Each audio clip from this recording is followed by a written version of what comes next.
Committee ఏర్పాటు చేయడం ఎందుకు గురించి అంటే గౌరవ ముఖ్యమంత్రి గారు స్వయంగా దిగి విలీనం చేస్తారని చెప్పడంతో అందరు కార్మికుల ఆశ అని చెప్పేసి విలీనం అని సంతోషపడ్డారు. ఆ తరుణంలోనే యూనియన్ సంఘాలు యూనియన్ నాయకులు అందరూ ఏం చేశారంటే దీన్ని విలీన అని పక్కన పెట్టి వాళ్ళ స్వార్థం కోసం ఎలక్షన్ పోవడం జరుగుతుంది. ఇక్కడ అధికారుల మరియు యూనియన్ నాయకుల రెండు కలిసి కార్మికులను అన్యాయం గురి చేయాలని చూస్తుంది.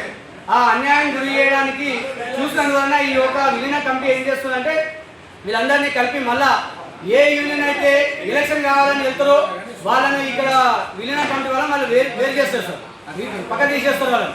ఇక్కడ విలీనం కలిసి ఎవరైతే ఉంటారో వాళ్ళందరితో కలిసి పోరాడి గౌరవ ముఖ్యమంత్రి గారి ఆశయాలు నెరవేర్చడానికి కార్మికులకు మాట ఇచ్చేందుకు అందరం కలిసి పోరాటం చేయడానికి సిద్ధంగా ఉన్నామని ఈ యొక్క విలీన కమిటీ తీర్మానం చేయడం జరిగింది. రోజు తెలంగాణ రాష్ట్ర రోడ్డు రవాణా సంస్థలో జరుగుతున్నటువంటి ఆర్టీసీ విలీన ప్రక్రియ, విలీనం కంటే ముందు ఆర్టీసీ ట్రేడ్ యూనియన్ ఎన్నికలు జరగాలనేది తెలంగాణ రాష్ట్ర నలుమూలల కార్మికులందరూ సందిగ్ధంలో ఉన్న తరుణంలో ఈరోజు సుందరయ్య విజ్ఞాన కేంద్రంలో ఆల్ ట్రేడ్ యూనియన్స్ నాయకులను, శ్రేయాభిలాషులను, ఉద్యమకారులందరినీ ఏకం చేసి ఈనాడు ఈ కార్యక్రమం నిర్వహించడం జరిగింది. ఈ కార్యక్రమంలో 4 యూనియన్లు రావడం జరిగింది. వాళ్ళ అభిప్రాయాలు కూడా వ్యక్తపరచడం జరిగింది. ఇక్కడ జరిగినటువంటి పరిణామాలకు పూర్తిగా అందరి అభిప్రాయం మేరకు, నిర్ణయం మేరకు ఈరోజు తెలంగాణ ఆర్టీసీ విలీన సాధన కమిటీని ఏర్పాటు చేసుకోవడానికి అందరూ ముక్త కంఠంతో నినాదాలు ఇవ్వడం జరిగింది.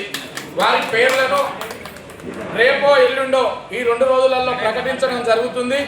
వారి నాయకత్వంలో విలీన సాధన కమిటీ నాయకత్వంలో ఆర్టీసీ విలీనం అయ్యేంత వరకు ఈ పోరాటాన్ని ఆపేదే లేదు. పోరాటం ఆర్టీసీ కార్మికులకు కొత్త ఏం కాదు.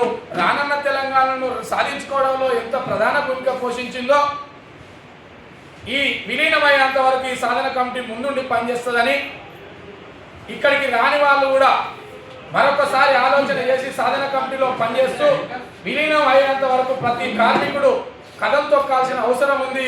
ఇది ఎవరి స్వలాభాల కొరకు కాదు, కార్మికులకే స్వలాభం జరుగుతుంది, ప్రభుత్వానికి కూడా మంచి పేరు ఉంటుంది. కాబట్టి ప్రభుత్వం కూడా వెంటనే సాధన కమిటీ, విలీన సాధన కమిటీ ఏదైతే డిమాండ్స్ మీ ముందుకు తీసుకొస్తుందో వారి వెంటనే విలీన సాధన కమిటీని వారి సమస్యలన్నీ సాధన కమిటీ ద్వారా పరిష్కారం కావాలని కోరుకుంటూ ఆర్టీసీ కార్మికుల ఐక్యత,